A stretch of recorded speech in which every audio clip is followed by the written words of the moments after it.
नमस्कार दोस्तों, स्वागत है आप सबका आपके अपने YouTube चैनल प्राइम एकेडमी में। आइए आज हम लोग जेटेट एग्जाम 2026 से एक बहुत ही इम्पोर्टेंट विषय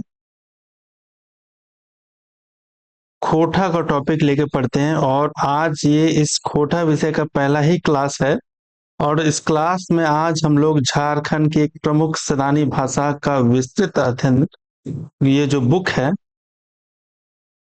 इससे ही बहुत ही अच्छे तरीके से चित्र और डायग्राम के माध्यम से आज आज हम आपको बताएंगे खोटा का एक परिचय और उसका इतिहास। इसमें देखेंगे खोटा की उत्पत्ति, उसका भौगोलिक विस्तार, उसका व्याकरणिक विशिष्टता और 300 वर्षों की साहित्यिक यात्रा। और यह किताब झारखंड की भाषाई और सांस्कृतिक विरासत का एक बहुत ही सुंदर दस्तावेज है। आइए आज हम देखते हैं अगले पेज में कि क्या हम खोटा भाषा का परिचय के अंतर्गत पढ़ेंगे। यह हमारी भाषा और हमारी पहचान है।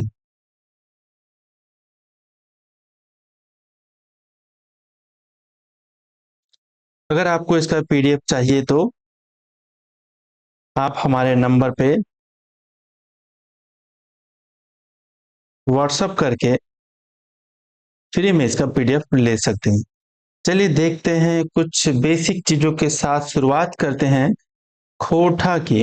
अगर आपने जेटेट में खोटा भाषा लिया है और आपको समझ में नहीं आ रहा है कि खोटा को किस तरीके से पढ़ा जाए या इसको कैसे समझा जाए, तो ये पूरे डायग्राम के माध्यम से आपको आज बताएंगे, स्लाइड शो के माध्यम से बताएंगे कि किस प्रकार से खोटा को पढ़ने में और समझने में आसान बनाया जा सकता है।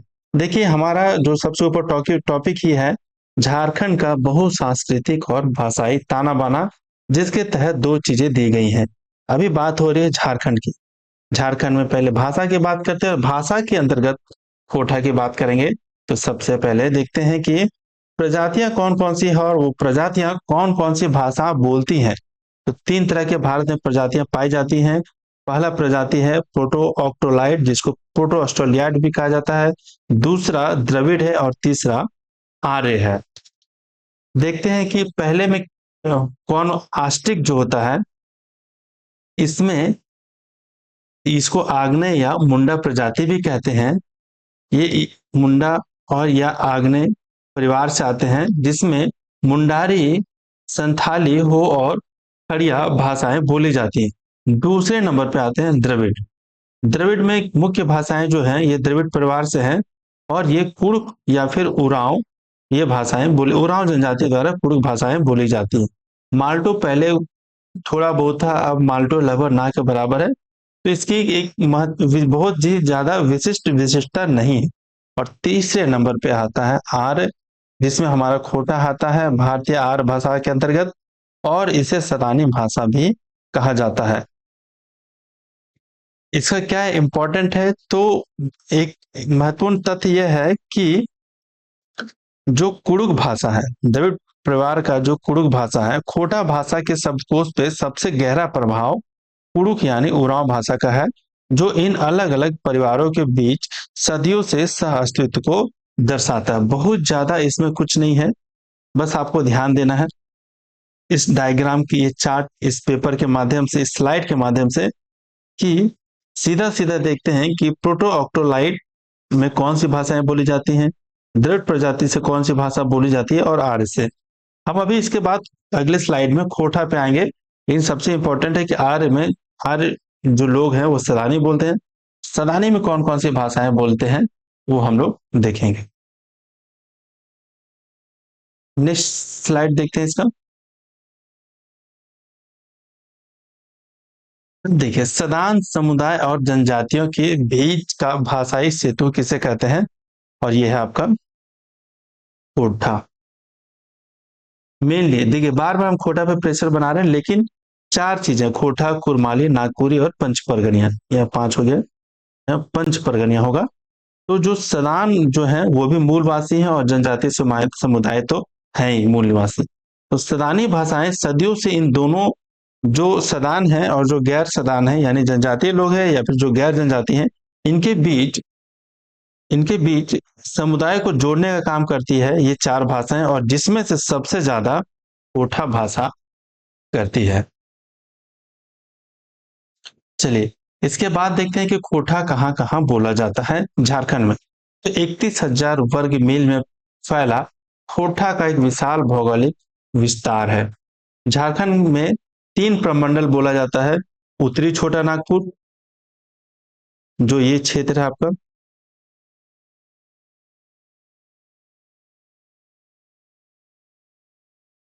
ठीक है। संथाल परगना, ये क्षेत्र है आपका। और पलामू, ये क्षेत्र है आपका, ठीक है। इन सभी क्षेत्रों में कौन सी भाषा बोली जाती है? खोटा भाषा बोली जाती है। आप देखेंगे तो 16 जिले हो जाते हैं इसमें बोलने के लिए, जो कि आपको खोटा इसमें बोली जाती है। एक इंपॉर्टेंट कोट है कि शिव दयाल सिंह शिवदीप एक अच्छे खासे खोटा के इतिहासकार रहे हैं। इन्होंने लिखा है और कहा है कि खोटा भाषा का क्षेत्र 31,000 वर्ग मील में बोला जाता है, यानी रहने वाले लोग इतने बड़े क्षेत्र में वैसे लोग रहते हैं जो कोठा भाषा बोलते हैं। आइए अगले स्लाइड में हम लोग ये देखेंगे कि किस प्रकार से कोठा को का जन्म हुआ, कैसे कोठा का अस्तित्व बना, कैसे कोठा, क्या वो इतिहास के कितने पुराने समय से आया, क्या वो सिंधु घाटी सभ्यता से आई या फिर किसी अन्य सभ्यता से आई। तो इसको देखते हैं अगले स्लाइड में कि सिंधु घाटी सभ्यता से लेकर विश्वविद्यालय तक की ऐतिहासिक यात्रा। तो इसकी ऐतिहासिक जो जड़ें हैं वो कहीं ना कहीं सिंधु घाटी सभ्यता से है। सिंधु घाटी सभ्यता से माना जाता है कि खोटा भाषी लोग पहले सिंधु घाटी सभ्यता में रहते थे, और जब सिंधु घाटी सभ्यता नष्ट हो गई तो वहां से कुछ लोग पलायन करके दक्षिण भारत की ओर चल गए और कुछ लोग झारखंड की ओर आगे बढ़े, और यहीं से उन लोग के द्वारा ही खोटा भाषा का आगमन हुआ। तो लिखा हुआ एक लाइन आप ध्यान से देखेंगे कि प्रख्यात विद्वान एके झा एवं कृष्णचंद्र आला, कृष्णचंद्र दास आला ने के अनुसंधानों के अनुसार खोटा के सूत्र प्राचीन सिंधु घाटी सभ्यता से जुड़ते हैं। दूसरे में क्या है, इसकी प्रशासनिक मान्यता देखते हैं कि इसे द्वितीय झारखंड की द्वितीय राजभाषा का दर्जा दिया गया। झारखंड सरकार द्वारा कोठा को और कोठा के अलावा अन्य 9 भाषाओं के साथ द्वितीय राजभाषा का आधिकारिक सम्मान प्राप्त है, जिसमें खोटा के अलावा कुरमाली है, नागपुरिया है, पंचपरगनिया है, मुंडारी है, संथाली है, ओ है, खड़िया है तथा बांग्ला और उर्दू, इन सबको द्वितीय राजभाषा का दर्जा प्राप्त है। अकादमिक स्तर पर खोटा की ये बात करें तो खोटा भाषा की पढ़ाई माध्यमिक स्तर से लेके एमए तक विश्वविद्यालयों पर निरंतर चल रही है। नेक्स्ट स्लाइड में देखते हैं कि खोटा भाषा और खोटा शब्द और भाषा की उत्पत्ति के दो प्रमुख भाषाई सिद्धांत क्या क्या है। खोटा भाषा का जो है अन्य खोटा भाषा पे अन्य भाषाएं प्रभाव पड़ा है, जैसे कि कोठा भाषा में बांग्ला का भी प्रभाव है,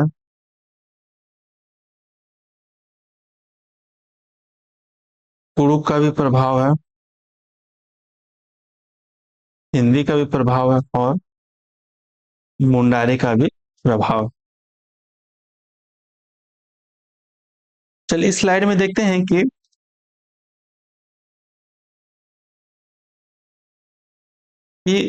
खोटा शब्द और भाषा की उत्पत्ति के दो अलग अलग सिद्धांत किसने क्या क्या दिए हैं।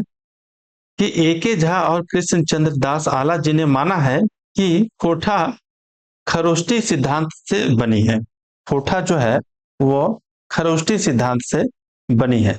कैसे है? तो इसका नामकरण जो है, खोटा शब्द की उत्पत्ति खरोष्टी लिपि से भी है, जो सिंधु घाटी सभ्यता से आई है।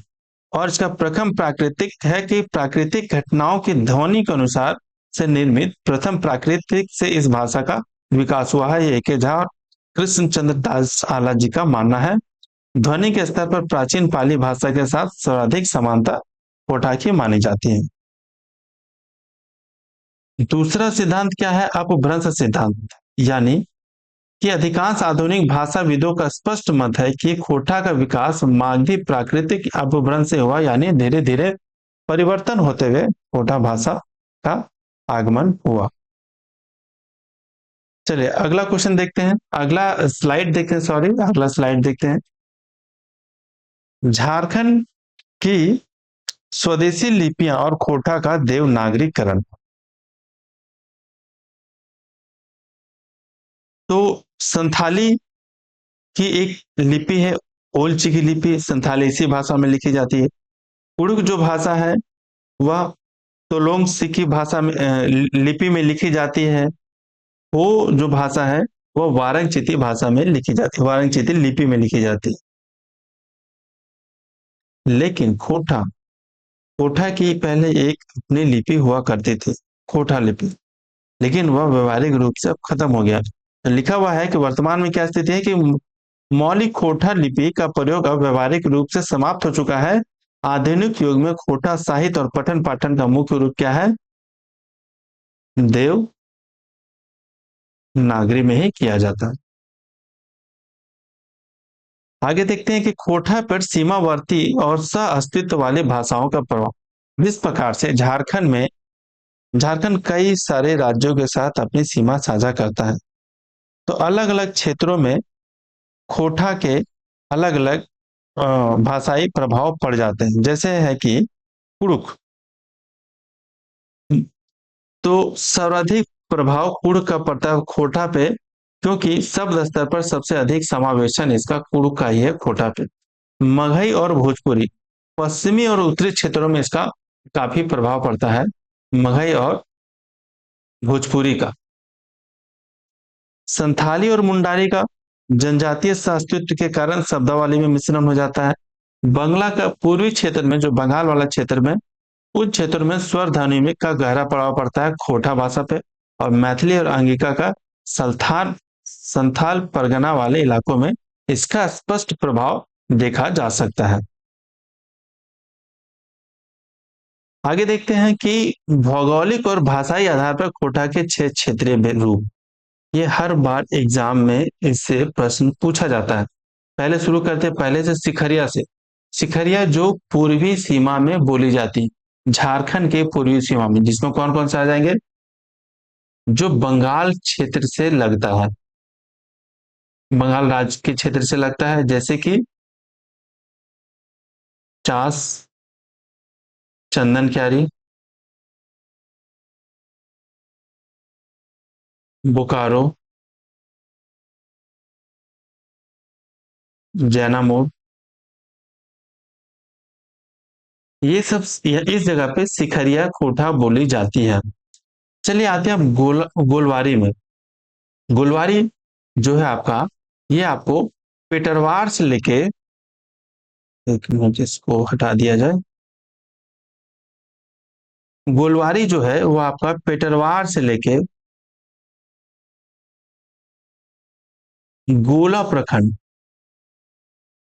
गोला प्रखंड में इस क्षेत्र का विस्तार है। इसमें यहाँ के व्याकरण में कुछ चेंज हो जाते हैं। ये हम लोग इसकी जब पूरी तरह से इसकी व्याख्या पढ़ेंगे तब देखेंगे कि किस प्रकार से प्रश्नवाचक में प्रश्नवाचक शब्द जो होते हैं उसमें कीना लग जाता है। जब बहुवचन होता है तो गुलीन गुलैन का प्रयोग होता है। तो ये सब गोलवारी क्षेत्र में होता है। चलिए तीसरा देखते हैं, रामगढ़िया क्षेत्र।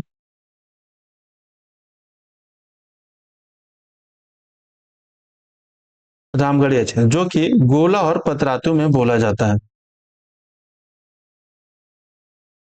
इसका क्षेत्र है आपका गोला से लेके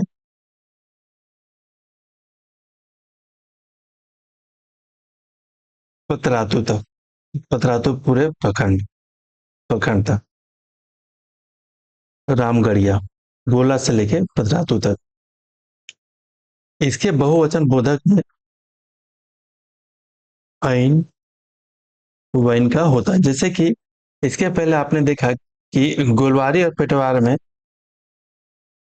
गुलीन या गुलाइन होता है, उसी प्रकार से रामगढ़िया वाले क्षेत्र में बहुवचन में आइन वाइन का प्रयोग होता है। देखते हैं नेक्स्ट इसमें क्या है।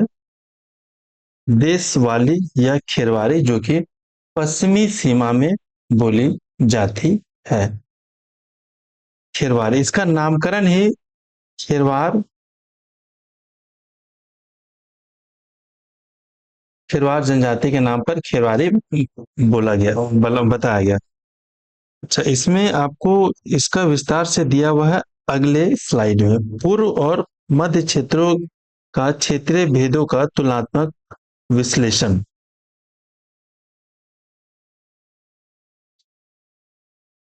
देखिए, सिखरिया दिया हुआ, इसका विस्तार क्षेत्र विटरवार, चास, चंदन क्यारी, बोकारो और जैनामोड़। गोलवारी पेटरवार से पूरा गोला प्रखंड तक, और रामगढ़िया गोला से पतरातू प्रखंड तक।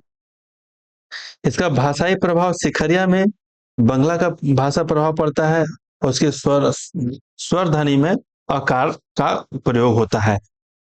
इसमें गोलवारी में स्थानीय भाषा का मिश्रण है, और रामगढ़िया में क्षेत्रीय खोटा का विशुद्ध रूप है। सिखरिया के व्याकरण लक्षण में प्रश्नवाचक में की का प्रयोग होता है, और बहुवचन में गुला, गुलिन, गुलैन का प्रयोग होता है। गोलवारी के प्रश्नवाचक में देखिए, सिखरिया में की होता है तो गोलवारी में कीना होता है। बहुवचन में गुलिन और गुलैन का प्रयोग होता है। सर्वनाम में मोय के मोय होता है, और सहायक क्रिया में आहे होता है।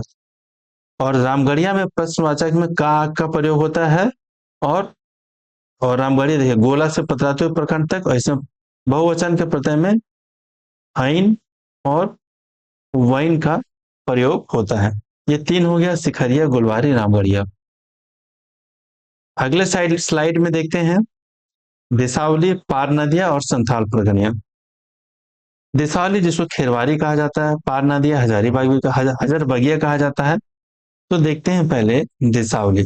देशावली जिसको खेरवार जनजाति के आधार पर इसका नामकरण हुआ। इसका विस्तार पतरातू पश्चिम सीमा से लेके गढ़वा पलामू प्रमंडल तक है। इसका भाषाई प्रभाव थोड़ा बहुत मगही और भोजपुरी का हल्का प्रभाव है, क्योंकि पलामू तक जाता है इसका क्षेत्र, पलामू गढ़वा तक।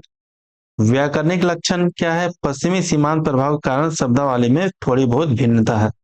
पार नदियां देखते हैं, मुख्य रूप से हजारीबाग, चतरा, कोडरमा, गिरिडीह जिला में बोला जाता है। मगही प्रभाव का स्पष्ट प्रभाव पड़ता है इस पे, और उत्तरी संपर्क भाषाओं के स्वर और ध्वनियों का समावेश है। संथाल परगनिया में संथाल परगना प्रमंडल के सभी 6 जिले में बोले जाते हैं। संथाल परगनिया खोटा, मैथिली और अंगिका का स्पष्ट प्रभाव है, और पूर्वी उत्तरी मिश्रण मैथिली क्रियापदों का भी इस पर प्रभाव है। आइए देखते हैं और आगे इससे कुछ इंपॉर्टेंट चीज। स्वरागम की इसकी क्या प्रवृत्तियां हैं। तो मध्य स्वरागम कोठा व्याकरण का सबसे अनोखी विशेषता है। मध्य स्वरागम जो है, देखिए, जो किसी हिंदी में भी आपको नहीं मिलेगा। कैर, चल को चैल, पढ़ को पैर। तो खोठा में पूर्व, मध्य और अंत स्वरागम की प्रवृत्ति है। इसमें मध्य स्वरागम जो है सबसे अधिक प्रभावी है, क्योंकि इसकी अपनी एक खासियत है, खोठा में ही है ये केवल। और मध्य स्वरागम का मतलब होता है शब्दों के बीच में स्वर का आना। तो सबसे पहले देख लेते हैं पूर्व स्वरागम, जिसमें शब्द से पहले स्वर आ जाए। जैसे स्कूल को बोलते स्कूल, स्नान को स्नान, और स्टेशन को स्टेशन। उसी प्रकार से अंत स्वरागम में देखते हैं, खाना को खा को बोलते खाई, और ज को बोलते जाए। पर मध्य स्वरागम जो सबसे इंपॉर्टेंट है, कर को कर, चल को चल, और पढ़ को पढ़।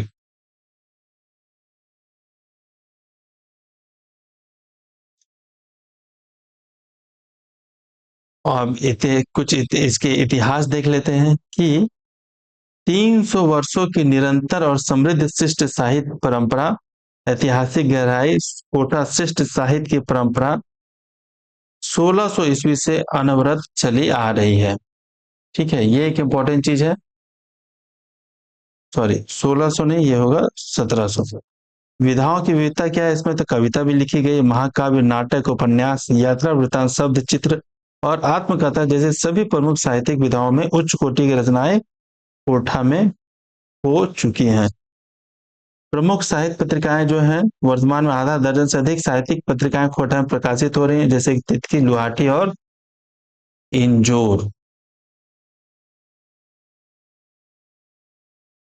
नेक्स्ट स्लाइड में है, ये इस स्लाइड का आखिरी स्लाइड है। कोठा झारखंड की बहुसांस्कृतिक आत्मा के जीवंत आवाज है। इसका विस्तार 16 जिलों के 31,000 वर्ग मील में बोली जाती है। इसका समन्वय सदानों और जनजातियों के बीच एक सेतु का काम करती है और इसके संरक्षण के लिए इसे द्वितीय राजभाषा का दर्जा राज्य में दिया गया है और देवनागरी लिपि के माध्यम से इसे साहित्यिक स्तर पर, अकादमिक स्तर पर इसके निरंतर विकास और सुधार हो रही है। और आखिरी जो कोट है, खोटा,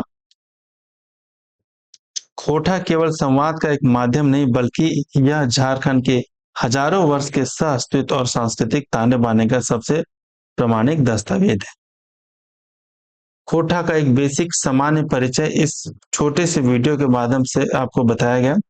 अगर आपको इसका पीडीएफ चाहिए तो इस नंबर पर व्हाट्सएप कर सकते हैं और ऐसे हर खोटा के हर विषय पे छोटे छोटे टॉपिक को लेके और छोटे छोटे टाइम ड्यूरेशन को लेके आपको खोटा से संबंधित सभी चीजें एक डायग्राम और चित्र के माध्यम से बताया जाने की कोशिश की जा रही है ताकि आपको आसानी से समझ में आ जाए। अगर आपको ये वीडियो पसंद आया तो इसे लाइक करें, आने वाले और भी आपको ऐसे वीडियो देखने हैं तो इसे सब्सक्राइब करें, कमेंट जरूर करें कि इसमें आपको क्या और नया चाहिए, कैसा चाहिए, कौन सा टॉपिक चाहिए। हो सके तो अपने उन दोस्तों के साथ शेयर करें, एटलीस्ट वन फ्रेंड के साथ तो जरूर शेयर करें कि हाँ, यह कोठा यूट्यूब वीडियो में कुछ नया देखने को मिल रहा है। तब तक मिलते हैं एक नए वीडियो के साथ, तब तक के लिए धन्यवाद।